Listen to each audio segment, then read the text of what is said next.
සුබ සන්ධ්‍යාවක්. රූපවාහිනී ප්‍රේක්ෂක ඔබගේ ශ්‍රී ලාංකේය වේදිකා නාට්‍ය කලාව කෙරෙහි වන රසඥතාව තවදුරටත් වර්ධනය කිරීමේ ලාවන ජාතික රූපවාහිනී මාධ්‍යමයම වේදිකාවේ පන්තිය රංගභූමි තවත් අරමුමක් සනිටුහන් කිරීමටයි අපගේ මේ සූදානම. අද රංගභූමියේ නිමිත්ත වන්නේ මෙවර අපස උසස් පෙළ නාට්‍ය හා රංග කලාව ප්‍රායෝගික පරීක්ෂණයට හා සමගාමීව කොළඹ විශ්වවිද්‍යාලයේ අධ්‍යාපන පීඨයේ සහ අධ්‍යාපන අමාත්‍යාංශය මෙහෙයවීමෙන් ජනවාරි 17 වන දින, ඒ කියන්නේ හෙට පැවැත්වීමට නියමිත අන්තර්ජාලය ඔස්සේ පැවැත්වීමට නියමිත තිරේ දැක්වෙන YouTube channel එක හරහා පැවැත්වීමට නියමිත අපොස උසස් පෙළ නාට්‍ය හා රංග කලාව ප්‍රායෝගික පරීක්ෂණය උදෙසා සිදු කරන මාර්ගෝපදේශන වීඩියෝ වැඩසටහන. මේ වැඩසටහන විකාශය වන්නේ උදේ 9 සිට සවස 4:30 දක්වා. ඒ වගේම අද රංගභූමියේ ඒ පිළිබඳ සාකච්ඡාවක් සමගින්ම පරීක්ෂණයට මේ විභාගයට සම්බන්ධ වීමට සිටින ඔබට යම් අත්වලක් සැපීම තමයි අද රංගභූමියේ අරමුණ. අපි ඒ සඳහා ඉතාමත් ගෞරවයෙන් යුක්තව රංගභූමියට කැඳවනු ලැබුවා. කොළඹ විශ්වවිද්‍යාලයේ අධ්‍යාපන පීඨයේ පීඨාධිපති ආචාර්ය කපිල බණ්ඩාර මහත්මයා, ඒ වගේම අධ්‍යාපන අමාත්‍යාංශයේ නියෝජ්‍ය අධ්‍යාපන අධ්‍යක්ෂ, නාට්‍ය හා රංග කලා විෂය භාර අධ්‍යක්ෂ, ඒ වගේම රාජ්‍ය නාට්‍ය උපදේශක සභාවේ සමාජික වරුණ අලහකෝන් මහත්මයා, ඒ වගේම කොළඹ විශ්වවිද්‍යාලයේ අධ්‍යාපන පීඨයේ කතිකාචාර්ය නාට්‍යවේදී චාමික හත්ලහවත්ත මහත්මයා සහ කොළඹ විශ්වවිද්‍යාලයේ අධ්‍යාපන පීඨයේ බාහිර කතිකාචාර්ය රංගන ශිල්පී නාට්‍යවේදී සනත් විමලසිරි මහත්මයාණන්, ඒ වගේම පිළියන්දල මධ්‍ය විද්‍යාලයේ නාට්‍ය හා රංග කලා භාර ආචාර්යිනී රංගන ශිල්පිනී නාට්‍යවේදිනී සුරංගි කුසල මහත්මිය. ඔබ සියලු දෙනා ඉතාමත් ගෞරවයෙන් යුක්තව පිළිගන්නවා රංගභූමියට. ආයුබෝවන්. ආයුබෝවන්. ආචාර්ය කපිල බණ්ඩාර මහත්මයාණනි, ඇත්තටම මෙවැනි කාර්යක්‍රමය අපස උසස් පෙළ මේ රංග කලාව ප්‍රායෝගික පරීක්ෂණයට අත්වලක් සැපීමට YouTube channel එකක් ඔස්සේ කොළඹ විශ්වවිද්‍යාලයේ අධ්‍යාපන පීඨය තීරණය කරන්නේ කුමන හේතු සාධක නිසාද? ඔව් ජයනාත්, අපි දන්නවා වර්තමානයේ ඇති වෙලා තියෙන ගෝලීය තත්ත්වයක් නිර්මාණය වෙලා වසංගතයක් නිර්මාණය වෙලා තියෙනවා, කොවිඩ් වසංගතය. එතකොට මේ තත්ත්වය තුල අපේ රටේ විතරක් නෙමෙයි ගෝලීය වශයෙන්ම විශේෂයෙන්ම විධිමත් අධ්‍යාපන ශාස්ත්‍රයට එහි සාමාන්‍ය පැවැත්මට විශාල බලපෑමක් ඇති කරලා තියෙනවා. පාසල් අධ්‍යාපනයට වගේම උසස් අධ්‍යාපන ශාස්ත්‍රය. මේක තමයි අපි විධිමත් අධ්‍යාපන ශාස්ත්‍රය කියලා හඳුන්වන්නේ. හැබැයි එතකොට මේ කියන தত্ত্বයේ උඩ අපි රටක් විදිහට රාජ්‍ය අමාත්‍යාංශයේ මැදි වෙලා මේ විධිමත් අධ්‍යාපන විශේෂයෙන්ම පාසල් අධ්‍යාපනය සාමාන්‍ය தত্ত্বයකට ඔබට ගිහිල්ලා සාමාන්‍ය තත්ත්වයට අපිට පවත්වාගෙන යන්න බෑ. හැබැයි මේ අධ්‍යාපනය කඩ නොවි ළමයින්ට මේක ලබා දීම සඳහා විශාල වෙහෙසක් දරනවා. ඒ සඳහා විකල්ප ක්‍රමවේදයන් ඔවුන් යෝජනා කරනවා. මාර්ගගත අධ්‍යාපනය කියනවා. ඊට පස්සේ පසුකාලීනව රූපවාහිනිය හරහා මේ කියන උන්ට පාඨමාලා දෙන්න ඒ විෂය ඉගැන්වීම සඳහා අවස්ථාව දෙන්න මේ වගේ වැඩසටහන් හඳුන්වලා දෙන උත්සාහයන් අරගෙන තියෙනවා. එතකොට අපේ රටක් විදිහට මේ අභියෝගේ ජයගත යුතුයි. එතකොට WHO එහෙම නැත්නම් ලෝක සෞඛ්‍ය සංවිධානය කියන්නේ මේ කියන තර්ජනය අපිට තව වසර ගණනාවක් තියෙයි. හැබැයි ඒ වසර ගණනාවක් තුලම මේ කියන තත්වයෙන් අපිට යා හැකිද? අපිට අවශ්‍යයි මේක යථා තත්වයට පත් කරගන්න අධ්‍යාපනය. ඉතින් ඒ යථා තත්වයට පත් කර ගැනීම සඳහා රාජ්‍ය අමාත්‍යාංශය ගන්න උත්සාහයට මං හිතනවා මේ මොහොතේ වගකිය යුතු අධ්‍යාපන ආයතනයක් විදිහට උසස් අධ්‍යාපන ආයතනයක් විදිහට අධ්‍යාපන පීඨ විශ්වවිද්‍යාල තියෙන අධ්‍යාපන දෙපාර්තමේන්තු මේ කියන ආයතන සුවිශේෂී ජාතික වගකීමක් තියෙනවා. මේ ගන්න උත්සාහය පාසල් අධ්‍යාපනයේ නැවත නගා හිටවන්න අපි මැදිහත් වීමක් වෙන්නේ. එතකොට මෙන්න මේ කියන කාරණාව මුල් කරගෙන තමයි අපි මෙවර අධ්‍යාපන අමාත්‍යාංශයේ ඉල්ලීමක් පරිදි මේ අපස උසස් පෙළ. එතකොට විශේෂයෙන් මට මෙතනදී මතක් කරන්න ඕන ජාතික විභාග කියන එකත් අපි මේ අභියෝග මැද්ද ඉස්සරහට අරගෙන යනවා. එතකොට මේ පසුබිම තුළ අධ්‍යාපන අමාත්‍යාංශ මගින් විශේෂයෙන්ම එහි නාට්‍ය හා රංග කලාව විෂය භාර අධ්‍යක්ෂකතුමා වරුණ අලහකෝන් මහත්මයා අපෙන් ඉල්ලීමක් කරා මේ සඳහා අපෙන් කිසියම් දායකත්වයක් සැපිය හැකිද කියන කාරණා. එතකොට මේක මුල් කරගෙන අපේ අධ්‍යාපන පීඨය තුළ තියෙන නාට්‍ය හා රංග කලාව පාඨමාලාව ඒ ආශ්‍රිත විද්වතුන් පිරිසක් ඉන්නවා. අපි සාකච්ඡා කළා මේ සඳහා අපි ඉතා සතුටින් අපේ දායකත්වය දෙන්න අපි කැමැත්ත පළ කරා. එතකොට මේක ඇසුරු කරගෙන මේ කියන කාරණාව මුල් කරගෙන තමයි අපි තීන්දුව කරේ කොහොමද මේ කියන මෑතක මේ ළඟදී එන අපස උසස් පෙළ නාට්‍ය රංකලාව හදාරන සිසුන්ගේ ප්‍රායෝගික පරීක්ෂණය සඳහා සිසුන් සූදානම් කරගන්න. ඒ වගේම සිසුන් විතර නෙමෙයි අපේ ඉලක්කයක් තියෙනවා මේ සඳහා ගුරුවරු ටිකත් සූදානම් මානසිකව සූදානම් කරගන්න ඕන ඇත්තට. එතකොට මේ කියන දෙපාර්ශ්වයේම ඉලක්ක කරගෙන අපි මේවන්නක් කරන්නේ කොහොමද කියන කාරණා උඩ අපි සාකච්ඡා කළා. අනතුරු අපි තීන්දුව කරේ එහෙනම් අපි වැඩමුළුවක් තියමු. ඒ වැඩමුළුව අපි කියන්නේ අර අපේ ඉන්න සම්පත්දායකයින් නාට්‍ය රංකලාව පාඨමාලාවට සම්බන්ධ වෙන විද්වතුන් ඇසුරු කරගෙන අපි තීන්දුව කරා එනම් ඔන්ලයින් මාර්ගයෙන් එහෙම නැත්නම් ඉන්ටර්නෙට් හරහා අපේ තියෙන නිල YouTube channel එක මගින් වගේම Zoom තාක්ෂණය හරහා මේ කියන වැඩමුළුව අපි විකාශනය කරමු කියන යෝජනාවකට ආවා. මම හිතනවා මේක තමයි ප්‍රධානම හේතුව මේ වෙලාවේ අඩපණ වෙලා තියෙන අධ්‍යාපනය නැවත සාමාන්‍ය තත්වයකට පත් කරගන්න ඒ තුල පීඩනයකට පත් වෙලා ඉන්න දරුවන්ගේ මානසිකත්වය කියන එක නැවත සකස් කරන්න ඒ විතරක් නෙමෙයි ගුරුවරුන්ගේ දෙමව්පියන්ගේ මේ කියන යථා තත්වයකට උව පමුණවා ගැනීමට මේ සඳහා සූදානම් කිරීම අරමුණු කරගැනීමම තමයි ඒ ජාතික වගකීම මුල් කරගෙන අධ්‍යාපන පීඨය කොළඹ විශ්වවිද්‍යාලයේ මේ සඳහා අපි දායකත්වයේ සපයන්න තීන්දුව කරේ. හොඳයි. අධ්‍යක්ෂතුමනි දැන් හෙට පැවැත්වීමට නියමිත මේ UOC EDU මේ YouTube channel එක ඔස්සේ ඔබතුමන්ලා පැවැත්වීමට සංවිධානය කර මෙම වැඩසටහන පිළිබඳව අප දැනුවත් කළොත්. ජනත් ඉස්සෙල්ලම මට යුතුකමක් තියෙනවා අධ්‍යාපන අමාත්‍යාංශය වෙනුවෙන් මේ වසංගත කාල පරිච්ඡේදය ඇතුලේ අපේ පාසල් දූ දරුවන් ගුරු මහත්මීන් සඳහා ජාතික රූපවාහිනිය දක්වපු විශාල දායකත්වයට ස්තුතිය පළ කරන්න. දෙවනුව විශේෂයෙන් අපේ නාට්‍ය රංකලා විෂය ප්‍රජාව වෙනුවෙන් මම කැමති රංගභූමි වැඩසටහනටත් ඔබත් අපේ දූ දරුවන් වෙනුවෙන් කාලයක් තිස්සේ විශාල මඟ පෙන්වීමක් කරනවා මේ විෂය දැනුම සාක්ෂාත් කරගන්න මේ අවස්ථාවෙත් ඔබ මේ කරන සත්කාර්ය අපි බොහොම කෘතවේදීව අගය කරනවා. තුන්වෙනුව ඇත්තටම කොළඹ විශ්වවිද්‍යාල අධ්‍යාපන පීඨයට සහ විශේෂයෙන් අධ්‍යාපන පීඨයේ නාට්‍ය හා රංග කලා අධ්‍යාපන පශ්චාත් උපාධි ඩිප්ලෝමා පාඨමාලාව මේකට සම්බන්ධ වෙන අපේම නාට්‍ය හා රංග කලා ගුරුවරු බහුතරයක් මේ කණ්ඩායමටත් අධ්‍යාපන පීඨයටත් පීඨාධිපතිතුමා ඇතුළු සියලුම දෙනාටත් අධ්‍යාපන අමාත්‍යාංශය වෙනුවෙන් අපේ ස්තුතිය පළ කර යුතුයි. මේක පොඩි පසුබිම් කතාවක් කියනවා. ඇත්තටම මේ මම නිර්ලෝභී වෙන්න ඕනේ. මේක අපි රාජකාරී මට්ටමේ විවිධ තැන්වල හිටියත් අපි බොහොම සමීපව ඊට එහා පැත්තෙත් කතා බහ කරන මේ ගනුදෙනු කරන කට්ටියක්. ඇත්තටම මේකේ මූලික අදහස මට ඉදිරිපත් කිරීමත් චාමික හත්ලහවත්ත මහත්මයා කොළඹ විශ්වවිද්‍යාලයේ අධ්‍යයන පීඨයේ කතිකාචාර්ය අපි අතර පුද්ගලික කතා බහක් හැටියට ඒකත් එක්ක වහම අපි ආයතන දෙකම මේ සම්බන්ධයෙන් ක්‍රියාත්මක වුණා. ඒ හින්දා ඒ ගෞරවය මම බොහොම නිර්ලෝභීව එතුමාටත් පළ කරන එක මගේ යුතුයකමක්. විශේෂයෙන් මේ වෙලාවේ අපිට තියෙන මූලික ගැටලු ගණනාවක් මැද්දේ අපි මේ විභාගය පැවැත්වුවේ උසස් පෙළ දින අපි નિયમિત දින වලට මාස ගණනාවක් පස්සට ගියා දින සංශෝධනය කරන්න උන අධ්‍යාපන අමාත්‍යාංශයට විභාග දෙපාර්තමේන්තුවට දැනට පෙබරවාරි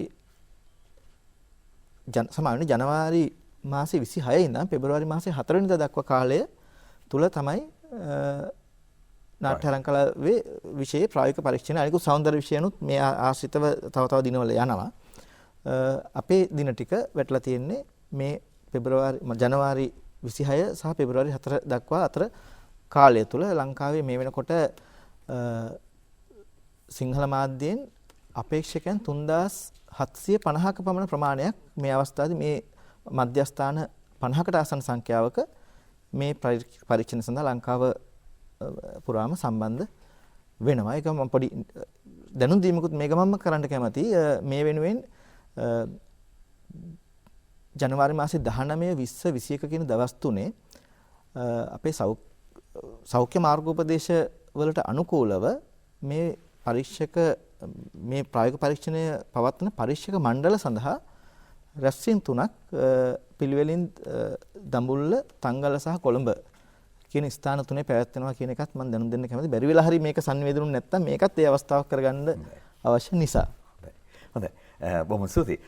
චාමික මහත්මයා දැන් මේ අපොස උසස් පෙළ නාට්‍යාරං කලා ප්‍රායෝගික පරීක්ෂණයේ මූලික වශයෙන් ඇගීමට ලක්වන්නේ මොන වගේ අංශද සහ දැන් හෙට පැවැත්වීමට නියමිත මේ YouTube channel ඔස්සේ UOC EDU යන YouTube channel ඔස්සේ උදේ 9 සිට සවස් 4:30 දක්වා මෙහි අන්තර්ගත වන්නේ කුමන දේවල්ද? ඇත්තටම මේක මම හිතන්නේ අපි මේ මොහොතේදී මේවර විශේෂයෙන් අපි ඉලක්ක කරගන්නේ මේවර අපොස උසස් පෙළ නාට්‍ය රංග කලාව ප්‍රායෝගික පරීක්ෂණයට මුහුණ දෙන්න ඉන්න දරුවෝම තමයි මෙහිදී මූලික වශයෙන් ඉලක්ක කරගන්නේ. නමුත් අනිත් ඊට පස්සේ අවුරුදු වල සහභාගී වෙන අයටත් මේ වැඩසටහන නරඹන්න පුළුවන්. අපොස සාමාන්‍ය පෙළ අයටත් මේකේ සමහර අංගයන් ප්‍රයෝජනවත් වෙනවා. ඒ නිසා අපොස සාමාන්‍ය පෙළ දරුවන්ටත් මේ වැඩසටහන නරඹන්න පුළුවන්. අපි ආරාධනා කරනවා මේ ප්‍රායෝගික පරීක්ෂණ උපකාරක වැඩසටහනේදී, ඒ කියන්නේ මාර්ගෝපදේශන වැඩසටහනේදී අපි බලාපොරොත්තු වෙනවා ප්‍රායෝගික පරීක්ෂණයට ඔබ මුහුණ දෙන්න ඕනේ කොහොමද? ඒ මුහුණ දෙනකොට ඒකේ තියෙන අංග මොනවද? ඒ මොන අංගද ඔබට තියෙන්නේ? ඒවයින් මොනවද ඔබට තෝරගන්න පුළුවන්? ලකුණු කීයක් ලැබෙනවද? එතකොට ඔබට විනාඩි කීයක් තියෙනවද ඒ සඳහා? එතකොට මොනවද ඔබට නිර්දිෂ්ට වෙලා තියෙන්නේ? මේ හැම එකක් පිළිබඳවම උදාහරණ සහිතව අපේ රංගන ශිල්පීන් දෙපළක් සහ අපේ විශේෂයෙන් බාහිර කතිකාචාර්ය සනත් විමලසිරි මහත්මයාත් සුරංගි කෝසලා මහත්මියත් නාට්‍ය ගුරුවරු ඒගොල්ලොත් මූලික කරගෙන අපේ දරුවොත් සහභාගී වෙන ආදර්ශන සපයන්න. ඒ ආදර්ශන සමගින් තමයි අපි මේ ප්‍රායෝගික පරීක්ෂණ මාර්ගෝපදේශන වැඩසටහන ඔබ වෙත ගෙනෙන්නේ. එතකොට ඔබට බලන්න පුළුවන් ඔබට වෙන්න පුළුවන් වැරදි මොනවද? ඔබ කොහොමද මේක හොඳට කරන්නේ? ඔබ වැඩිපුර ලකුණු ගන්නේ කොහොමද? ඔබ බොහොම ශක්තිමත්ව මේකට මූණ දෙන්නේ කොහොමද කියන එක ඔබට මේ වැඩසටහනින් ගන්න පුළුවන්. ඒක තමයි ඔබට ලැබෙන ප්‍රතිලාභය මේ වැඩසටහනේ. ඒතර මම ඔබට පැහැදිලි කරන්නම් මේ වැඩසටහනේදී අපි මතු කර දක්වන ඔබ අපොස උසස් පෙළ නාට්‍ය රංග කලාව ප්‍රායෝගික පරීක්ෂණයට මූණ දෙන්න ඕන මොනවටද කියලා. එතකොට ඔබට මම මුලින්ම පැහැදිලි කරන්නම් ඔබ නාට්‍ය රංග කලාව විෂයේදී ඔබ ප්‍රශ්න පත්‍ර 3කට මුහුණ දෙන්න සිදු වෙනවා. ප්‍රශ්න පත්‍ර 2ක් සිද්ධාන්ත. නාට්‍ය රංග කලාව 1 සහ නාට්‍ය රංග කලාව 2. ඔබ දැනටමත් ඒකට මුහුණ දීලා තියෙනවා. එතකොට පළවෙනි ප්‍රශ්න පත්‍රයට ලකුණු 100ක් හම්බෙනවා. දෙවන ප්‍රශ්න පත්‍රයට ලකුණු 100ක් හම්බෙනවා. තුන්වෙනි ප්‍රශ්න පත්‍රය තමයි ප්‍රායෝගික පරීක්ෂණය. ඒකටත් මේ ඔබ මුහුණ දීමට සිටින ප්‍රායෝගික පරීක්ෂණයටත් ඔබට ලකුණු 100ක් හම්බ වෙනවා. ඊට පස්සේ මේ 100 වල 300යි 303ට බෙදලා තමයි ඔබට ලකුණු ලැබෙන්නේ. ඒ අනුව තමයි ඔබේ සාමාර්ථය තීරණය වෙන්නේ. හරි. දැන් ඔබ ප්‍රායෝගික පරීක්ෂණයේදී මුහුණ දෙන්න ඕන ක්‍රියාකාරකම් මොනවද? පළමුවෙන්ම ඒ ක්‍රියාකාරකම. ඒ එක තමයි පෙලාශ්‍රිත භාෂණය.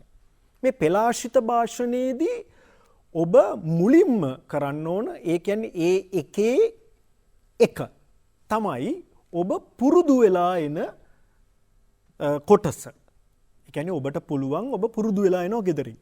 විශේෂයෙන්ම ඔබට තියෙනවා නිර්දිෂ්ට ග්‍රන්ථ 5ක්. ඒ නිර්දිෂ්ට ග්‍රන්ථ 5න් ඔබට පුරුදු වෙලා එන්න පුළුවන්. චරිත නිරූපණයක්. දැන් මේ නිර්දිෂ්ට ග්‍රන්ථවලදී ඔබට පුරුදු වෙලා ඉන්න පුළුවන් නිර්දිෂ්ට ග්‍රන්ථවලදී අපිට තියෙනවා මේකෙදී ඔබට මොනවද දැන් ඔබට ප්‍රශ්නයක් එන්න පුළුවන් අපි මොනවද තෝරගන්න චරිත කියලා. එතකොට ඔබට තෝරගන්න පුළුවන් චරිත අපිට මෙන්න මෙහෙම හඳුන්වා දෙන්න පුළුවන්. දැන් උදාහරණයක් විදියට සකුන්තලා නාට්‍යේ නම් සකුන්තලා සහ දුෂ්යන්තගේ චරිත. Lactogro Comfort Pro සතුටින් සිටින්නයි සතුටින් වැඩෙන්නයි from Nestle. එතකොට රූකඩ ගෙදරදී නම් හෙල්ම නෝරා සහ ක්‍රූග්ස්ටාඩ්ගේ චරිතය. ක්‍රූග්ස්ටාඩ් නේද? ක්‍රූග්ස්ටාඩ්ගේ චරිතය. ඊළඟට ජුලියස් සීසර් නාට්‍යයේ නම් ජුලියස් සීසර්, බෲටස් සහ මාක් ඇන්ටනි. ඊට අමතරව ඊඩිපස් නාට්‍යයේ ඊඩිපස් සහ යොකොස්ටා. දැන් මේවා තමයි ඔබට පුරුදු වෙලා එන්න පුළුවන් චරිත. මීට අමතරව කුවේණි නාට්‍ය චරිතයක්. කුවේණි නාට්‍යයේදී මම හිතන්නේ ඔබට අර දිගු දෙබස් නැති නිසා අර නිර්දිෂ්ට ග්‍රන්ථ 4ට තමයි අපි මූලික කරලා තියෙන්නේ. මීට අමතරව ඔබට සකුන්තලා නාට්‍යයේ විදූෂක චරිතයත් ජුලියස් සීසර් නාට්‍යයේ කැසියස් චරිතයත් පුරුදු වෙලා එන්න පුළුවන්. මේ නිර්දිෂ්ට ග්‍රන්ථ පහේ එන මේ චරිත අපි මේ කරන්නේ ඔබට බලකිරීමක් නෙමෙයි, මේ චරිතවලින් තෝරා ගැනීම ඔබට පහසුයි. මේ චරිතවල දිග කොටස් තියෙනවා. ඔබේ විනාඩි ගණනට ගැලපෙන කොටස් තියෙනවා. ඒ නිසා මේවයින් තෝරාගෙන පුරුදු වෙලා ඇවිල්ලා ඔබ අපිට චරිත නිරූපණයක්, ඒ කියන්නේ මේක පෙළ ආශ්‍රිත භාෂණයක්. මේකෙදී බලාපොරොත්තු වෙන්නේ භාෂණය තමයි. එන්න ඒක තමයි ඔබ මෙතනදී සිදු කළ යුත්තේ. හරි? දැන් අපි මේකෙදී සූදානම් වෙනවා ඔබට උදාහරණයක් සපයන්න. මේ වෙලාවේදී අපේ පිළියන්දල මධ්‍ය මහා විද්‍යාලයේ නාට්‍යාරංග කලාව ආචාර්යනී, අපේ පශ්චාත් උපාධි අධ්‍යාපන ඩිප්ලෝමාව හැදෑරු ශිෂ්‍යාවක්, ඒ වගේම එතුමිය මතක් කරන්න ඕන සනත් අපි කොළඹ විශ්වවිද්‍යාලයෙන් ගිය වසරේ රාජ්‍ය ළමා නාට්‍ය උළෙලේ ඉදිරිපත් කළ අසමත් අපි සමත්, ඒ නාට්‍යයේ හොඳම නිළිය ඒ අවුරුද්දේ රාජ්‍ය නාට්‍ය උළෙලේ රාජ්‍ය ළමා නාට්‍ය උළෙලේදී සම්මාන දිනාගත්ත ඇය. ඒ නිසා ඇය අපිට සම්පතක්. ඇය මේ වෙලාවේ සූදානම් වෙනවා මේ දරුවෝ වෙනුවෙන් කොහොමද අපි මේ නිර්දිෂ්ට ග්‍රන්ථයෙන් කොටසක් ඉදිරිපත් කරන්න කියලා. මේ සඳහා ඔබට හම්බෙනවා කාලය මං හිතන්නේ විනාඩි 3ක් ඔබට හම්බෙන උපරිම. එතකොට ඔබට ලකුණු සංඛ්‍යාව හම්බෙනවා ලකුණු 15ක්. හරි? 15ක් නේ මේකට හම්බෙන්නේ. ලකුණු 20යි පළවෙනි එකට. තෝරගන්න ලකුණු 20ක් හම්බ වෙනවා. ඔබට ලකුණු 20ක් ඒකට හම්බ වෙනවා. ඒ තෝරගෙන කරන එකට ඔබට ලකුණු 20ක් හම්බ වෙනවා විනාඩි 3ක්. දැන් සූදානම් වෙනවා පිළියන්දල මධ්‍යම විද්‍යාලයේ නාට්‍යාරංග කලාව ආචාර්යනී සුරංගි කෝසලා මහත්මිය. ඇත්තටම වෘත්තීය රංගන ශිල්පිනියක් මහාචාර්ය දිවිසරත් චන්ද්‍රන්ගේ නාට්‍යවල ප්‍රධාන චරිත නිරූපණය කරන. හොඳයි සුරංගි මහත්මිය. ඔව්, මේ අවස්ථාවේ මම ඉදිරිපත් කරන්න යන චරිතෙත් පොඩක් කියන්නම්. මේ ඊඩිපස් නාට්‍යයේ යොකේස්ට්‍රාගේ චරිතයක්. ඇත්තටම මේ චරිත නිරූපණ තෝරගන්න ගැටලු තියෙන නිසා මෙතනත් මම හිතන්නේ ශාමිකයට විස්තර කරන්න පහසු වේවි මේ කොටසෙන් පස්සේ කියලා මම හිතනවා.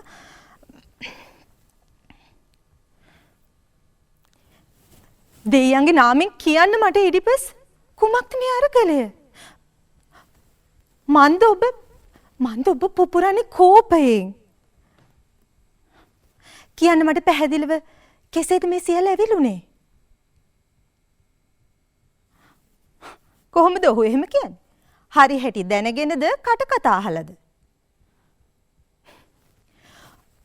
ඔය ගැන උපමන නොසිතන්නේ ඊඩිපස්. ඇහුම්කන් දෙන්න මට. මා කියන මේ දෙයට පෙර නිමිත්තක් විය ලායුස් රජු කන වැකුණ. ඇපලෝ දෙවිඳුන් යයි කීවද ඔහුගේ පූජකයන් විසින් මේ පැතිරුවේ. ලායුස් නිසා මට ලැබෙන පුතු අතින් ඔහුගේ මරණය වෙත යනුවෙන් කියවුණි. ඒ වුණත් දැන් සිදුවී ඇති දේ බලන්න. රජු මලේ 3 මං හන්දියකදී හොරු රැලක් පහර දීමෙන් කුමක් වේද පුතුගේ ඉරණම?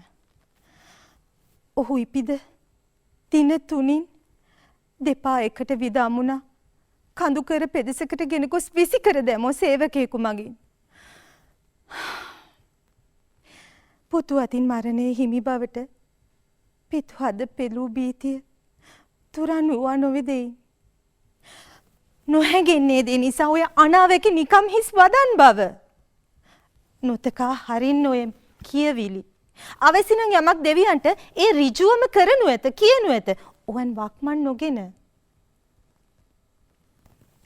හොඳයි. ඒ අපි සූදානම් වී පැමිණෙන චරිත නිරූපණයක්. අපි කොළඹ විශ්වවිද්‍යාලයේ බාහිර කතිකාචාර්ය ප්‍රවීණ රංගන ශිල්පී සනත් විමල්සිරි මහත්මයා දැන් සූදානම් වන්නේ විනිශ්චය මණ්ඩලය විසින් යෝජනා කරන චරිත නිරූපණයක් ඉදිරිපත් කිරීමට. ඔව්. මේ සඳහා ඔබට දීලා තියෙනවා කොටස් 16ක්. ඒ කියන්නේ මේ නිර්දිෂ්ට කෘති වලින් කොටස් 16ක්. ඒ කියන්නේ ඔබේ තියෙන නිර්දිෂ්ට කෘති පහට අමතරව ඔබට තියෙනවා වෙනත් නිර්දේශ කරලා කොටස් 16ක්. ඒ 16න් ඔබට කැමති එකක් බලාගෙන සාත්වික අභිනය ආංගික අභිනය සහිතව කරන්න පුළුවන්. මෙතනදී බලාපොරොත්තු වෙනවා. ඔබ මේක බලාගෙන තමයි කරන්නේ. හැබැයි ඔබ දැන් මේ 16න් පුරුදු වෙලා આવොත් අපි ඔබ හිතන්නකො ඔබ පුරුදු වෙලා එනවයි කියලා ඔබට දීලා තියෙන මේ 16න් පුරුදු වෙලා આવොත් ඔබට දෙන්නේ විනිශ්චය මණ්ඩලය විසින් දෙන්නේ අර නිර්දිෂ්ට ග්‍රන්ථ පහේ අපි කලින් කියපු චරිතවලින්. මෙන්න මේක තමයි ඔබ හොඳට අවබෝධ කරගන්න ඕන දේ. ඔබ නිර්දිෂ්ට ග්‍රන්ථ පහෙන් පුරුදු වෙලා આવොත් ඔබට දෙනවා මේ 16. ඔබ මේ 16න් පුරුදු වෙලා આવොත් ඔබට දෙනවා නිර්දිෂ්ට ග්‍රන්ථ පහෙන්. ඔව් ඒකම මේ ජනතේ මේ දැන් ඉස්සෙල්ලා සුරංගි ඉදිරිපත් කරපු අර අපේ ගෙදරින් පුරුදු වෙලා පුහුණු වෙලා එන අංගයට මේ ලකුණු ලැබෙන පිළිවෙලත් පොඩ්ඩක් මතක් කරත් හොඳයි නේද? මේ චරිත නිරූපණයට ලකුණු ලැබෙනවා. ඒත් එක්ක මේ නිර්ණායක හොඳට මතක තියාගන්න අපිට නිකන් ඔහේ හිටගෙන කියන්නත් පුළුවන් මේ චරිත නිරූපණය කරනකොට. නමුත් චරිත නිරූපණයේ ඒ සාධාරණත්වයට ලකුණු ලැබෙනවා. ඒත් එක්කම කටහඬට ලකුණු ලැබෙනවා. ඒත් සමගම ප්‍රේක්ෂකයා සමග පවත්වන ලබන සම්බන්ධයට ඍජු සම්බන්ධය පවත්වාගෙන යාමට ලකුණු ලැබෙනවා. ඒ වගේම පෙළ ස්මරණය මතක තබා ගැනීමටත් ලකුණු ලැබෙනවා. ඒත් මේ කොටසේදී ඔබට ලකුණු ලබා ගන්න පුළුවන් වෙන්නේ අංශ දෙකක් යටතේ. එය භාවාත්මක නිරූපණයට සහ මේ චරිතයට යෝග්‍ය ලෙස ඉදිරිපත් කිරීම කියන කාරණාත් එක්ක. එතකොට මම ඉදිරිපත් කරන්න දැන් සූදානම් වෙන්නේ මේ චාමික හත්ලහවත්ත මහත්මයා මට ලබා දුන්නේ මේ ටෝවල් හෙල්ම්ගේ චරිතයේ අවස්ථා දෙකක්. මේ පළවෙනි අවස්ථාව මම කොටස් කීපයක් විතර පොඩි කොටස් කීපයක් මම ඉදිරිපත් කරන්න.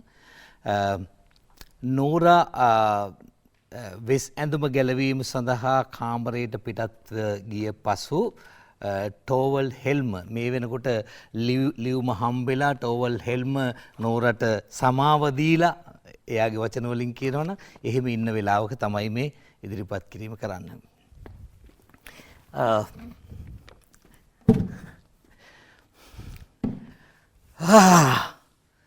ඔව් ඒක කරන්න. කලබල හිත සංසුන් කර ගැනීම ගැන විතරක් දැන් හිතන්න. බයෙන් සැලෙන මගේ පුංචි සින්දු කිරිල්ලි. දැන් නිවාඩු පාඩුව විවේක ගන්න. ඔයාව වහගෙන ආරක්ෂා කරන්න තරම් ලොකු පිහාටු තියෙනවා මට. බලන්න අපේ ගෙදර තියෙන නිස්කලංක සුවපහසු නෝරා. මෙතන අපූර්වට ආරක්ෂාව තියෙනවා. මම ඔයාව ඉතාමත් පරිස්සමෙන් රැක බලාගන්නම්. හරියට උකුස්සෙකුගේ රුදුරුන් නිය පහරෙන් මුදාගත්ත පරවියෙක් රැක බලාගන්නවා වගේ.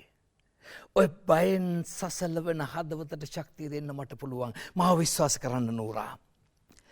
හෙමින් මේ හැම දෙයක්ම යථා තත්ත්වයට පත්වන එක සිකුරුයි. ඔයාට හෙට මේ තත්ත්වය මීට වඩා වෙනස් තාලයකට දකින්න පුළුවන්. නමුත් හැම දෙයක්ම තියෙන්නේ පරණ තිබුණ විදිහට බව තේරුම් යාවේ. මම නැවත ඔයාට නොකියුවට මම සමාව දුන්නා කියලා ඔයාට දැනේ. තේරෙයි. ආයෙත් මට මේ ගැන දොස් කියාවේ. මම ඔයාට පයින් ගහලා පැත්තකට දාවි කියලා ඔයා හිතනවද? නියම පිරිමියෙකුගේ හදවතේ ගැස්ම ඔයාට තේරුම් ගන්න අමාරුයි නෝරා. ඔන්න අර ඒ කොටස. දැන් ඊළඟට මම කියන්න යන්නේ නෝරා ක්‍රොක්ස්ටඩ් සමග මේ ඇති කරගත්ත පටලැවිල්ල ගැන හෙල්ම දැනගත්තට පස්සේ තියෙන කොටසක්. ඔය සුකුරුත්තන් කතා ඇති. ඔයාගේ තාත්තා ළඟත් තිබුණා ඔය වගේ සෝබන කතා. හොඳයි. ඔයා මේ ලෝකෙන් මක බැවුණා කියලා මට ඇති වෙන යහපත මොකද්ද? විකාරා. ඒ යක්ෂයාට පුළුවන් හැම දෙයක්ම ප්‍රසිද්ධ කරන්න. එතකොට කවුරුවත් මාව පිළිගන්නේ නැහැ. මාත් මේකට හවුල් කියලා මම හිතන්නේ. සමහර විට මිනිස්සු හිතාවේ මේ ඔක්කොම කැට ගහන්න මමයි ඔයාට උල්පන්දම් දුන්නේ කියලා. මේ හැම කැරහිල්ලක්ම මට විඳින්න වෙන්නේ ඔයා හින්දා. අපි එකට ගත කරපු විවාහ කාලය තුල මම ඔයාව ආදරෙන් අපූර්වට රැක බලාගත්තා. නමුත් මට මේ මොකක්ද ඔයා කෙරුවේ කියලා වට තේරෙනවද? හොඳයි. කෙසේ හෝ දැන් මේ ඔව් ඔව් මං හිතන්නේ පොඩි පැහැදිලි කිරීමක් කරොත් හොඳයි. දැන් මං හිතන්නේ මේක නරඹන අපේ දුවල පුතාලට ගොඩක් ප්‍රයෝජනවත් වෙයි මේක මේ බැලුවා නම් මේක හරියට අවබෝධ කරගන්න. මේ ඔබ පුරුදු වෙලා එන කොටසට ඔබට ලැබෙන්නේ විනාඩි 2ක් 3ක් අතර කාලයක්. ඔබට ඒකට ලකුණු හම්බ වෙනවා පුරුදු වෙලා එන එකට ලකුණු 20ක්. ඔය අර කොටස් 16න් දෙන බලාගෙන ඔබ ඉදිරිපත් කරන ඕන එකට ඔබට හම්බ වෙනවා ලකුණු 10ක්. ඒකත් විනාඩි 2යි 3යි අතර. දැන් මේකෙදී දරුවෝ අවබෝධ කරගන්න ඕන කාරණාවක් තියෙනවා. ඒක හොඳට මතුවුණා මං හිතන්නේ සුරංගි මිස්කෙන් සහ සනත් සර්ගෙන්. ඒ කියන්නේ අපිට හිතන විදිහට මේක කරන්න බෑ. අපි මේ දෙබස කීමේ ඉතිහාසය දැනගන්න ඕන. අවස්ථා සම්බන්ධය දැනගන්න. අවස්ථා සම්බන්ධය දැනගත්තේ නැති වුණොත් කරන්න බෑ. දැන් මේ වෙලාවේ මේ යොකොස්ටා මේක කියන්නේ. දැන් ඕන කෙනෙකුට ඕනනම් ඕක hina වෙලා කියන්න තිබුණා. නැත්නම් මේ වෙලාවේ මේක කියන්නේ ඊඩිපස්ට. ඊඩිපස්ගේ හිත හදන්න කියන්නේ. එතකොට මේක අවධාරණයෙන් කියන්න ඕන ඊඩිපස් ළඟ. ඕක පැත්තකට වෙලා කියලා හරියන්නේ. එතකොට මේක හොඳට තේරුම් ගත්තොත් අවස්ථාව මේකට කලින් වෙලා තියෙන්නේ මොකක්ද? මේකට පස්සේ වෙන්න නියමිත මොකක්ද කියන එක තීරණය කරොත් හොඳට දෙබස කියන්න පුළුවන්. එතකොට සුරංගිමිස් ඔබට ඒක හොඳට පැහැදිලි කරා ඒක කොහොමද අවධාරණයෙන් කියන්නේ කියලා. සමහරට සහාය චරිතය අභිනයෙන් අපි ළඟ ඉන්නවා. ඒක තමයි ළමයට පුරුදු වෙන්න සිදු වෙනවා. සහාය චරිතේ ඉන්නවා කියලා හිතාගෙන. මේක ටිකක් අපහසු වැඩක්. හැබැයි පුරුදු වුණොත් මේක අමාරු නෑ කරන්න. සුරංගිමිස් කරපු විදිහට ඔබේ චරිතයටත් ඔබ ගෙදර පුටුවක් තියාගෙන ඔබට පුළුවන් පුරුදු වෙන්න. නැත්තම් ගෙදර ඉන්න වෙන කෙනෙකුට ඉන්න කියලා ඔබට පුළුවන් එයත් එක්ක ප්‍රතිචාර දක්වමින් කරන්න. දැන් සනත් සර්ගෙක ඉදිරිපත් කරපු එක මුලින්ම කරේ මේ සියල්ල ඉවර වෙලා නෝරට හොඳටම බැනලා ඊට පස්සේ ක්‍රූග්ෂාඩ්ගේ ලියුම හම්බෙලා. දැන් සැහැල්ලුයි. ඔබ දැක්කද සනත් සර් හුස්මක් පිට කරා. අන්න ඉතිහාසයට සම්බන්ධ කළා. දැන් සැහැල්ලුයි. මියාව නෝරව නැවත කොහොම හරි ගීකිරිලි බොනික්කි කරන්න ඕන. ආයි නැවත අර ප්‍රේමණීය වචන ටික කියනවා. දැන් මේක දන්නේ නැති එක්කෙනෙක් සැරෙන් කිව්වනම් අවුල් වැඩේ. ඊළඟට සනත් සර් ඉදිරිපත් කරපු දෙබස ලියුම අතට අරගෙන නෝරා හොරාස්සන් ගහලා ණය ගත්ත කෙනෙක් එළි වෙච්ච ගමන්. එතකොට අරක නෙමෙයි. එතකොට තරහෙන් කෝපෙන් පිපිරෙන ක්‍රූග්ස්ටාඩ්. මෙන්න මේක තමයි.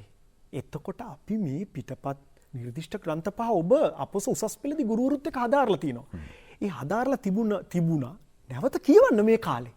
එතකොට ඔබට තේරෙනවා මේ අවස්ථාව මොකද්ද කියලා. විශේෂයෙන් ඔබ තෝරගන්න අවස්ථාව ඉතිහාසය හිතන්න. ඊට පස්සේ මොකද වෙන්නේ කියලා හිතන්න. ඒ වගේම අර කොටස් 16 ගෙදර ඉන්න ගමන් කියවන්න. ඒක ගැන නොතේරෙනව තියෙනවා ඔබේ ගුරුවරුන්ගෙන් අහලා. එතකොට ඒවයි තේරුම් ගන්න අවස්ථාව. එතකොට ඔබට හොඳට නිරූපණය කරන්න පුළුවන්. ඒ වගේම මේ සනත් සර් කිව්වා වගේ නිර්ණායක ටික බලන්න. එතකොට ඔබට තේරෙනවා මොනවද බලන්නේ විනිශ්චය මණ්ඩලය කියලා. ඒවට සූදානම් වුණොත් ඔබට හොඳට මේකට මුහුණ දෙන්න පුළුවන්. ඊටාම සරලව ඊටාම සතුටින්. හොඳයි. ඔව් ඇත්තටම පුහුණුව තමයි අත්‍යවශ්‍ය වන්නේ සහ පෙළ ඔබ අනිවාර්යයෙන්ම යහපත් විදිහට දැනගෙන සිටිය යුතුයි සාර්ථක ඉදිරිපත් කිරීමක් කිරීමට. පීඨාධිපතිතුමනි. දැන් මේ අපි මොනවා කිව්වත් මේ කියන ප්‍රකාශන පවා මං හිතන්නේ මේ ගෝලීය වසංගතය හමුවේ නිවෙස්වල සිටින ළමයින් තමයි මානසිකව සහ සමහර වෙලාවට ශාරීරිකව පවා පීඩණයට සහ අගතියට පත්වන උපරිම පිරිස. දැන් මේ අපේ කතා බහත් සමහරලාට අධි පීඩනයක් ලබා දෙනවා මේ ළමයින්ට. දෙමාපියන් මේ විභාග කාලයේදී මේ අධ්‍යාපන කාර්යය කෙරීගෙන යන කාලයේදී මේ අන්තර්ජාලය හරහා ළමයින් සමග ගනුදෙනුව කෙසේ කළ යුතුද? හොඳ ප්‍රශ්නයක් ඇත්තටම ජයනාත්. මම මෙතන නියෝජනය කරන්නේ අර නාට්‍ය හා රංග කලාවේ මේ කියන අපේ අභ්‍යාසය පිළිබඳව කියන්නට වඩා ආයතනික වශයෙන් අපේ කොහොමද මැදිහත් වීම සහ දායක විය යුතු සහ අධ්‍යාපනඥයෙක් විදිහට මම දකින්නේ ඇත්තටම ළමයා කියන්නේ කවුද? එතකොට අපි හඳුනා ගන්නවා ළමයා කියලා කියන්නේ ක්‍රියාකාරී සත්වෙක්. ඔහු කායිකව ක්‍රියාකාරී, ඔහු මානසිකව ක්‍රියාකාරී. එතකොට මේ ක්‍රියාකාරීත්වය උඩ තමයි ළමයාගේ සංවර්ධනය කියන එක සිද්ධ වෙන්නේ. සමස්ත සංවර්ධනය කියන වූ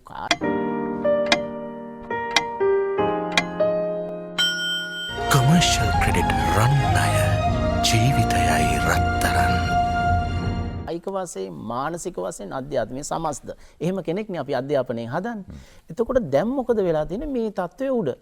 එතකොට මේ ක්‍රියාකාරීත්වයට කායික මානසික ක්‍රියාකාරීත්වයට අවශ්‍ය වෙන සියලු සම්බන්ධතා පොඩ්ඩක් ගිලිහිලා ගිහිලා තියෙනවා.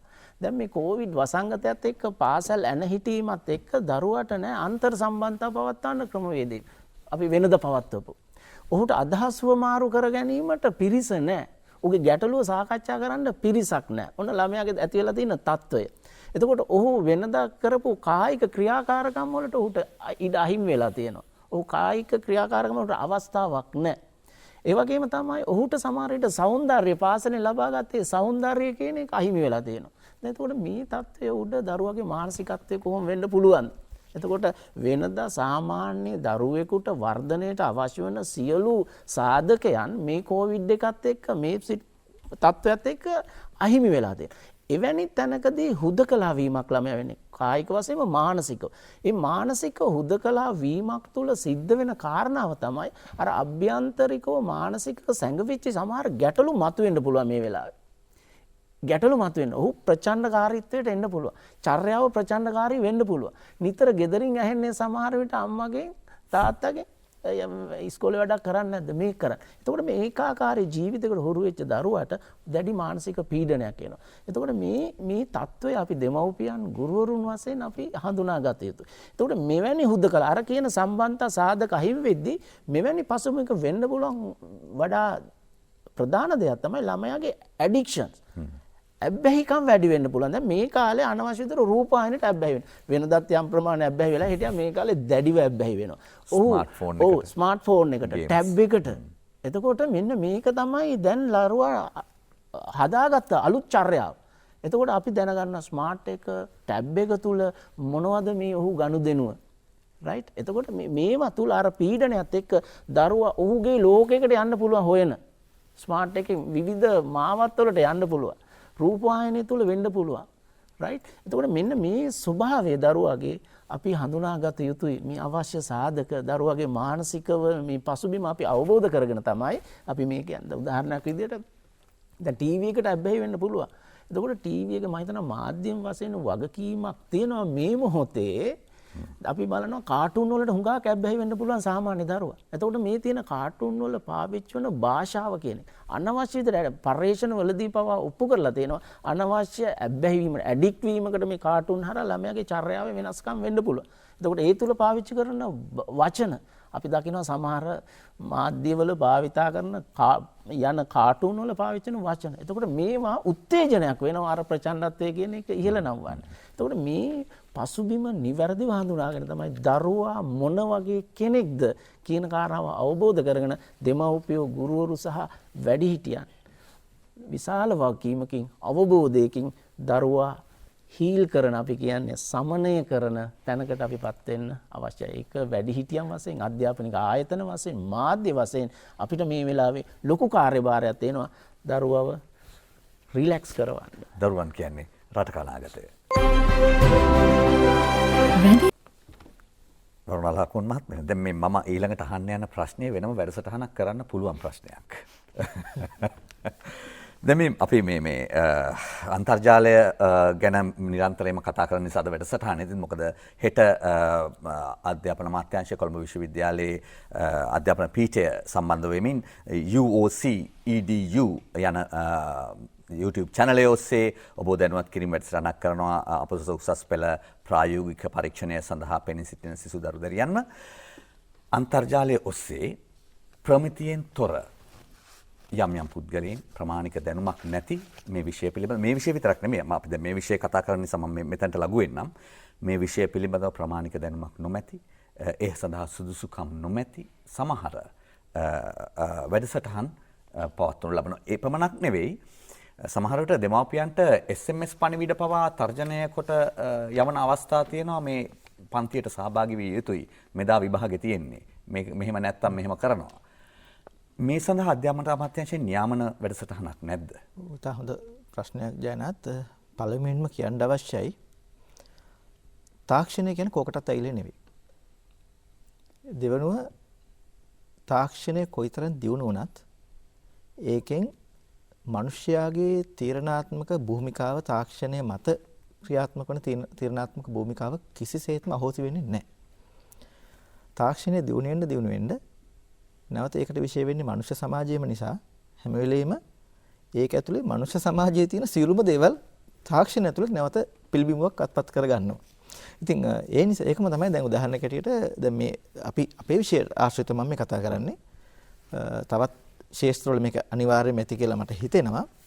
දැන් හැමෝම වගේ සමාජ මාධ්‍ය වලට YouTube වලට Zoom වලට විදිහට ගමන් කරන්න ගත්ත වැඩක හොඳයි. ඒ කටයුත්ත හොඳයි.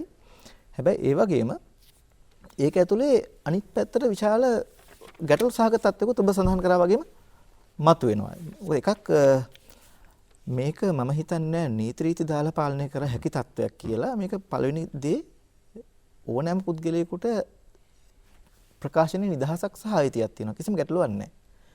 හැබැයි ඒ වගේම තමයි මේ ප්‍රකාශ කරන දේ ඇතුලෙන් ඒක කොයිතරම් දුරට අපිට සමාජමය වශයෙන් අපි ගත්තොත් අපේ විශේෂදී අපේ දරුවන්ට කොයිතරම් හානිකර වෙන්න පුළුවන්ද කියන ගැටලුව තමයි අපිට ඇවිල්ලා තියෙනවා. හොඳ දේවල් නැතුව නෙවෙයි තියෙනවා.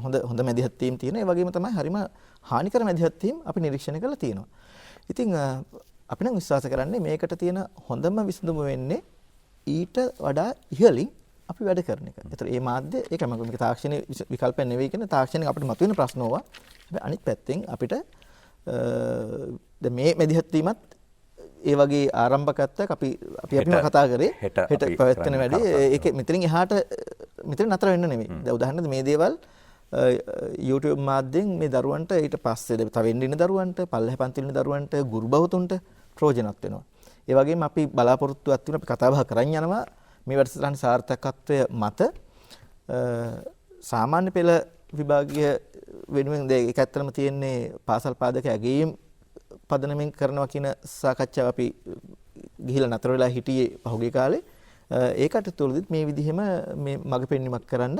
ඉතින් ඇත්ත මේ වෙනකොට යම් විදිහකට අපි සලකා බලමින් ඉන්නවා. දැන් මේ වගේ මැදිහත් වීම ඇත්තටම එක පැත්තට හොඳයි. සියලු දේවල් අපිට විතරක් කරන්න බෑ. මේකට සුදුසුකම් සහිත පිරිස ඉන්න වගේම මේ ගැන සමහරවිට ඒක අපි දොස් කියන්නේ නැහැ ජයනත්. ඒක මේ මිනිස්සෙක් දන්නේ නැති එක අපරාධයක් නෙවෙයි මම හිතන හැටියට. සමහරට Taman දන්නේ නැහැ කියලා එයා දන්නේ නැහැ. එහෙමත් ප්‍රශ්න තියෙනවා මේක ඇතුළේ. ඉතින් ඒවා හරි මානුෂීය ප්‍රශ්න. නමුත් මම හැම වෙලෙම කියන්නේ අපි ඊට උඩින් අපිට අපි කියන්නේ අධ්‍යාපන අමාත්‍යාංශයේ හැටියට රටේ පිළිගත් ආයතන හැටියට අපි නිර්දේශ කරොත් මොකද දැන් උදාහරණයක් හැටියට මේ රටේ පාසල් පද්ධතියේ දරුවෝ මේ අනුගමනය කරන්නේ කවුරු ඒ තැන්වල කවුරු හරි හදලා දීපු විෂය නිර්දේශ නෙවෙයිනේ. අධ්‍යාපන අමාත්‍යාංශයේ ප්‍රමුඛ මේ ආශ්‍රිත ආයතන විසින් සම්මත කරපු පිළිගත් විෂය නිර්දේශ ඇති. ඒ විදිහම තමයි අපි ඉදිරියට සාකච්ඡා කරන සමහර විට අපෙන් ඉල්ලීමක් කරොතින් මේ අපි දැන් උදාහරණයක් අපි දැන් සාමාන්‍යයෙන් ලේඛකයෙකුට පුළුවන් අධ්‍යාපන අමාත්‍යාංශයට මේ පොත ඉදිරිපත් කරලා පාසල් පුස්තකාල පොතක් හරි නිර්දේශ කරව ගන්න. ඒකට ක්‍රමවේදයක් තියෙනවා. දැන් මේක අපිට අලුතෙන් මතුවෙච්ච තත්ත්වයක්. හැබැයි අපිට බැරිකමක් නැහැ යම්කිසි විදිහකට අපෙන් ඉල්ලීමක් කරොත් ඒක සම්බන්ධයෙන් අපිට යම්කිසි සහතිකයක් දෙන්න. නමුත් මේක සම්බන්ධව අවසාන තීරණයකට අපි ඉල්ලන්නේ නැහැ. නමුත් අපිට විභවයන් තියෙනවා. සහ සමාවෙන්න එතෙන්දී විශේෂයෙන් අපි දැනට බලාපොරොත්තු වෙන දේ තමයි මේ මොහොතේ අපිත් යම් මැදිහත් වීම මේ තාක්ෂණික මාර්ගයෙන් දැනටත් කරමින් ඉන්නවා.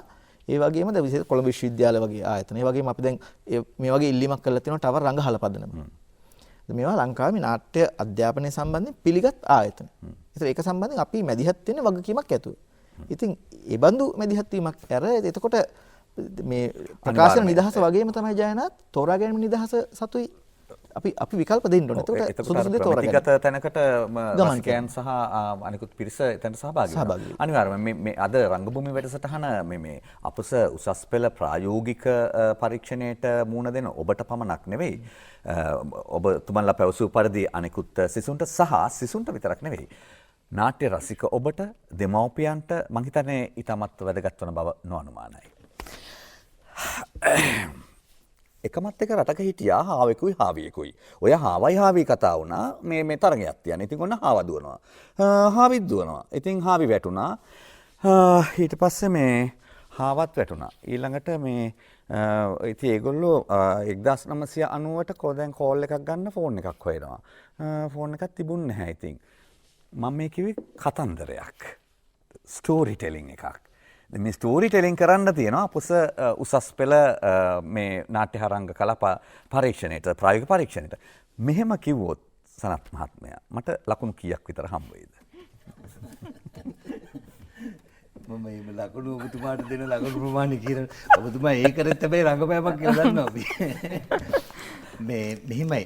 දැන් මේ ස්ටෝරි ටෙලිං නැත්නම් මේ කතන්දරයක් නාට්‍යානුසාරීව ඉදිරිපත් කිරීම කියන අංගයට ඒත් මිනිත්තු 2-3 අතර කාලයක් ඔබට 3-5 අතර කාලයක් ඔබට හම්බ වෙනවා. එතකොට ලකුණු ලබා ගන්න පුළුවන් ඔබට ලකුණු 15ක් ඒ කොටසට. මේ ලකුණු 15 ලබා ගන්න පුළුවන් මෙන්න මේ විදිහට තමයි. දැන් සාමාන්‍යයෙන් නිකන් ඔහෙ හිටගෙන කියන්න පුළුවන් ඔහෙ කතන්දරයක් කියන්න පුළුවන්. එහෙම නැත්නම් නිකන් වාඩි වෙලා කියන්නත් පුළුවන්.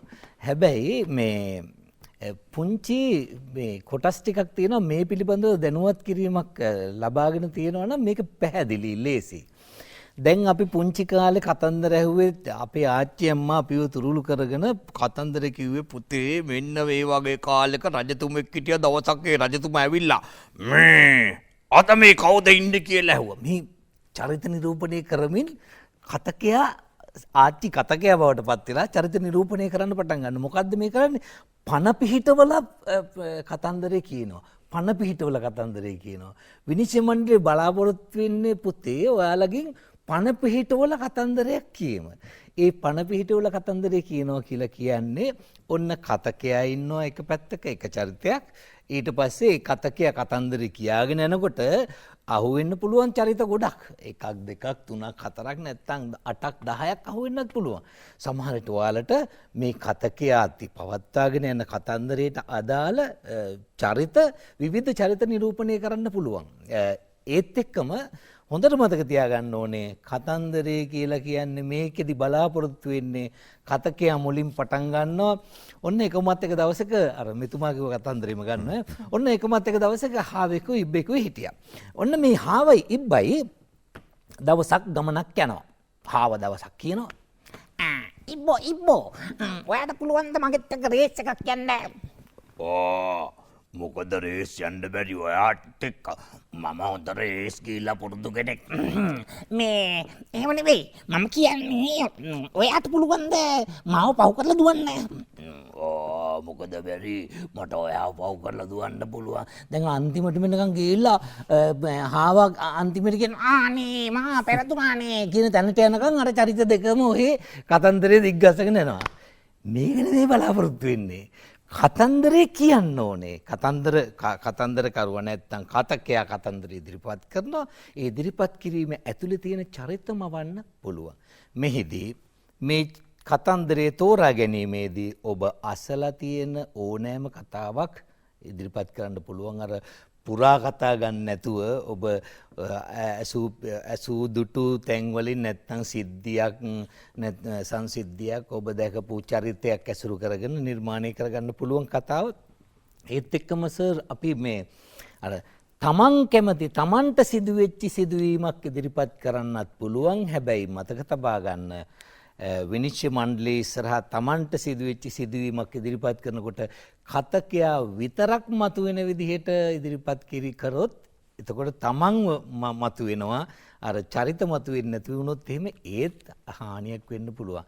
ඒ නිසා මතක තියාගන්න ඕනේ කතකයා විතරක් මතු කරගෙන යන්නත් බෑ. කතකයා මතුවෙන්නත් ඕනේ. අනිකුත් චරිත ඉදිරිපත් කරන්නත් ඕනේ.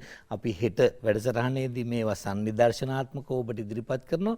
හොඳට නරඹලා හොඳට අවබෝධ කරගන්න ඕනේ ලකුණු ලබා ගන්න පුළුවන් කොයි විදිහටද කියලා. ඒකෙදි නිර්ණායක විදිහට සැලකන්න තියෙන්නේ නාට්‍යෙට මේ චරිතවලට උචිත විදිහට ඉදිරිපත් කිරීම, ඒත් එක්කම කටහඬ නිපුණතාවය, ශාරීරික ප්‍රකාශනය සහ අවකාශ භාවිතය කියන එක. දැන් මේ කතන්දරේ කියනකොට තව චූටි කාරණාවක් මම මතක් කරනවා. අපිට පුළුවන් මේ කතන්දරේ කියනකොට කතන්දරේ විතරක් කියාගෙන යන්නේ නැතුව පරිසරයම වන්න පුළුවන්. මේ ගස්වැල් තිබිච්ච විදිය, ගස්වැල් ලැඹරිලා ගිය විදිය, හුලං හමපු විදිය, එකවරම මහා විශාල හඬක් නැගිච්ච විදිය, මුළු දෙතරලා ගිය විදිය පරිසරයම වන්න පුළුවන්.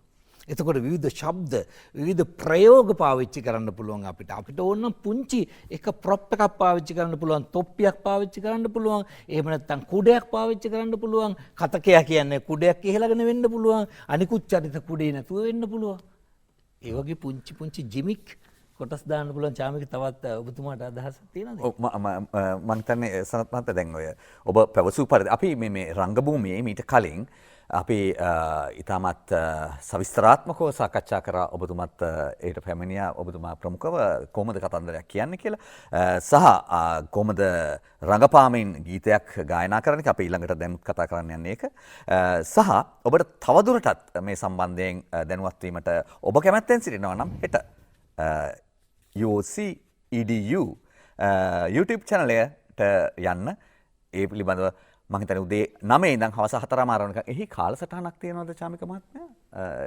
ඒ වැඩසටහනේ ඔව් ඒ කාලසටහන අපි ප්‍රසිද්ධියට පත් කරනවා ඉස්සරහට උදේ 9 ඉඳලා හවස 4 මාර වෙනකම් වැඩසටහන පැවැත්වෙනවා ඒට ඔබට සහභාගී වෙන්න පුළුවන් හොඳයි සුරංගි මහත්මිය අපි මේ කාල වේලාවත් සමග සටන් කරන නිසායි මම ඔබට බාධා කළේ.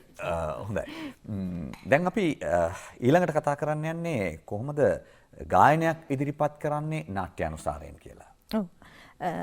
දැන් ওই ගායනෙත් ලොකු ගැටලු තියෙනවා. දැන් අපේ නාට්‍ය දරුවෝනේ ගායන ඉදිරිපත් කරන්නේ.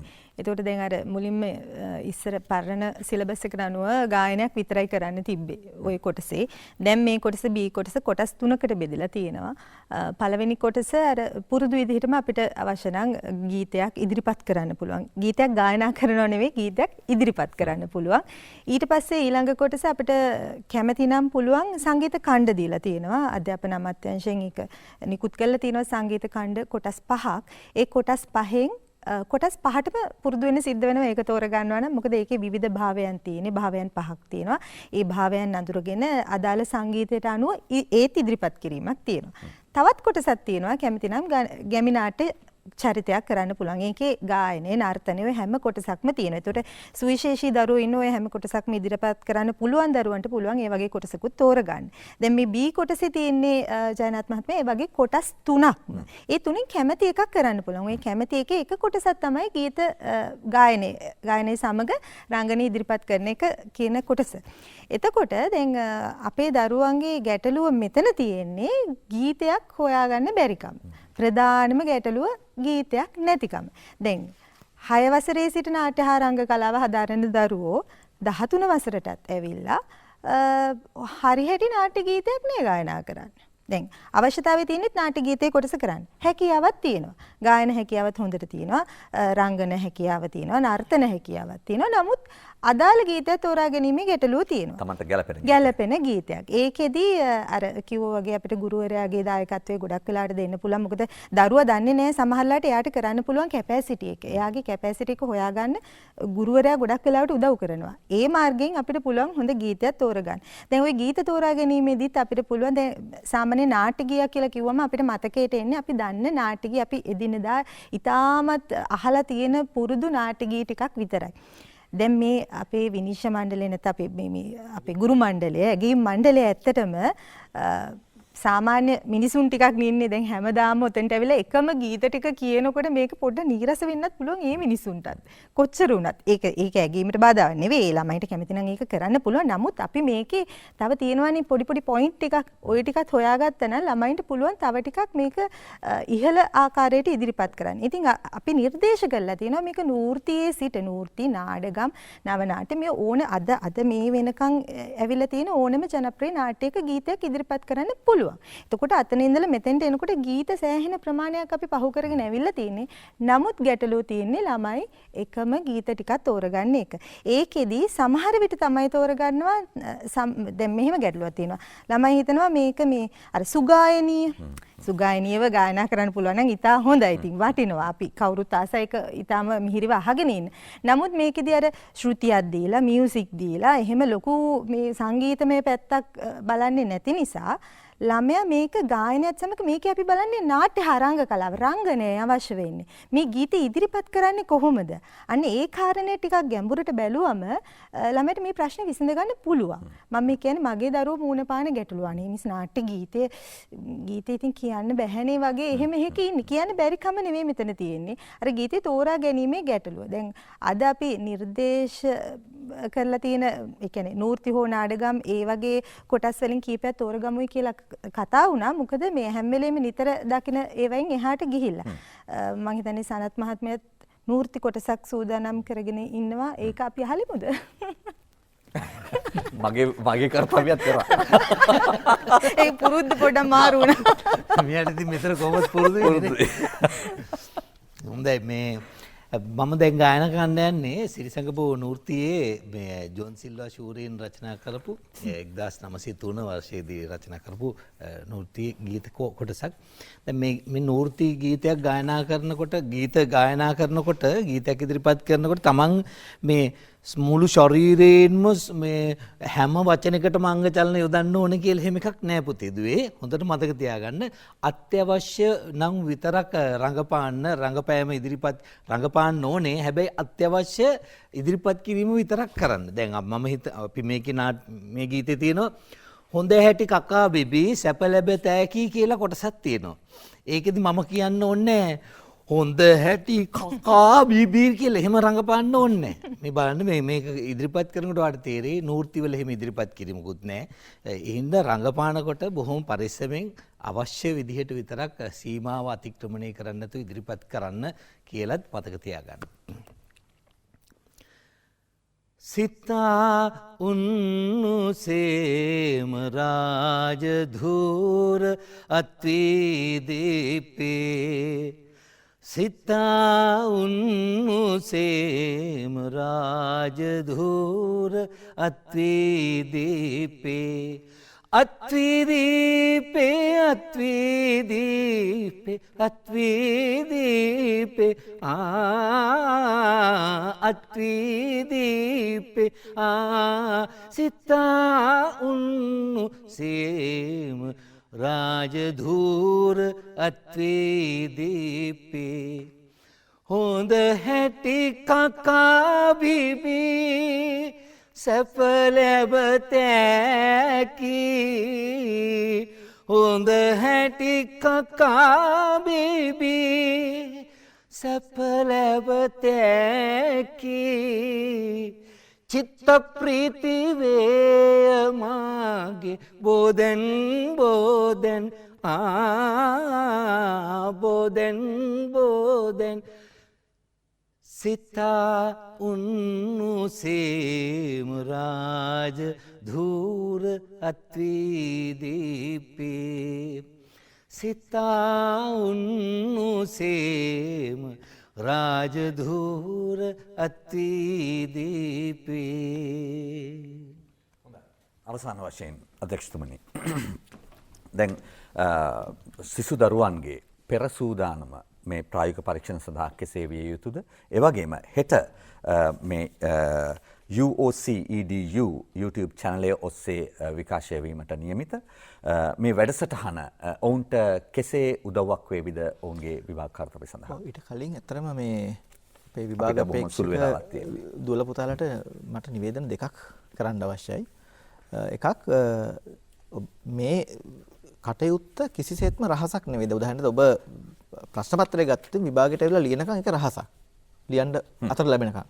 නමුත් මේක මීට අවුරුදු 2කට පමණ පෙර අපි අන්තර්ජාලයට ශ්‍රී ලංකා විභාග දෙපාර්තමේන්තුවේ ඔබට ඒක දිස්වෙයි වෙබ් ලිපිනය.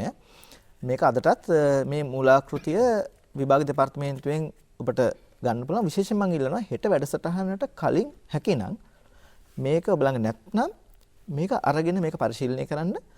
එකක් මේකේ සවිස්තරාත්මක ලියවිල්ලක් ඔබට තියෙන ක්‍රියාකාරකම් මොනවාද ක්‍රියාකාරකම් කාණ්ඩ 4 මොකද්ද ඊළඟට විශේෂයෙන් ඔබට ලකුණු ලැබෙන්නේ කොහොමද කියන එක ඔබට ස්වයං වශයෙන් උත් ඒක තේරුම් ගන්න ඔබේ ප්‍රමිතිය සකස් කරගන්නත් අවශ්‍ය මාර්ගෝපදේශයක් හැටියට මේ ලියවිල්ල මේ මූලාකෘතියේ තියෙන මේක විභාග දෙපාර්තමේන්තුවේ වෙබ් අඩවියෙන් ලබා ගන්න පුළුවන්. දෙවන වශයෙන් අර සුරංගි මහත්මිය සඳහන් කරපු සංගීත ඛණ්ඩ ආශ්‍රිත කාරණාවේදී අපි සාමාන්‍යයෙන් වාර්ෂිකව සාමාන්‍ය පෙළ විභාගයට පාවිච්චි කරන සංගීත ඛණ්ඩම තමයි අපි යම් යම් විදිහවලට මේකට පාවිච්චි කරන උසස් පෙළ මේ ප්‍රායෝගික පරීක්ෂණ. නමුත් ඒ සංගීත ඛණ්ඩ මේ කොවිඩ් වසංගතය නිසා කිසිම දෙයක් අලුත් කරලා නැහැ.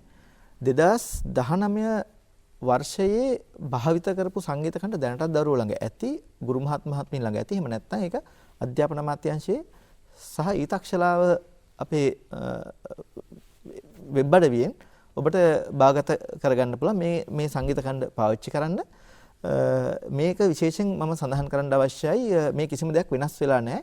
මේ අපි පැවතිච්ච ආකාරයට තමයි මේ කටයුත්ත කරගෙන යන්නේ. හොඳයි. බොහොම ස්තුතියි. හොඳයි. හෙට පැවැත්වීමට නියමිත මේ අපොස උසස් පෙළ නාට්‍ය හා රංග කලා ප්‍රායෝගික පරීක්ෂණයේ උදෙසා සිදු කරන මාර්ගෝපදේශන වීඩියෝ වැඩසටහනට UOC EDU යන YouTube channel ඔස්සේ උදේ 9 සිට සවස් 4:30 දක්වා පැවැත්වීමට නියමිත මෙම වැඩසටහනට ඔබ සම්බන්ධ වෙයි කියලා අපි බලාපොරොත්තු වෙනවා. ඒ ඔබගේ විභාගයට ප්‍රායෝගික පරීක්ෂණයට ඉතාමත් රුකුලක් වේවි කියලා අපි බලාපොරොත්තු වෙනවා. ඒ වගේම අපි සියලු දෙනාගේ සුබපැතුම් ඔබට එක් කරනවා. ඔබගේ මේ ප්‍රායෝගික පරීක්ෂණයට ඉතාමත් සාර්ථකව මුහුණ දෙන්න ඔබට හැකි වේවායි කියලා පුහුණු වෙන්න. අපි අද රංගභූමිය අවසානයේට පත් වෙනවා, යමු වෙනවා. සුපුරුදු ආයාචනය ආරාධනය කරමින් එන්න රංගහලේ රසිකයෙකු වන්න, ප්‍රේක්ෂකයෙකු වන්න. දැන් රංගහල් වහලා තිබුණට ළඟදිම රංගහල විවෘත කරනවා. හොඳයි. අපි අවසානයේ යමු වෙනවා. ඔබ සැමට ස්තුතිවන්ත වෙමින් සුරංගි කෝසලා මහත්මිය ඔබගේ ගායනය අපි රස විඳිමින් අප අදට රංගභූමියෙන් සමගන්නවා. ආයුබෝවන්. ආයුබෝවන්.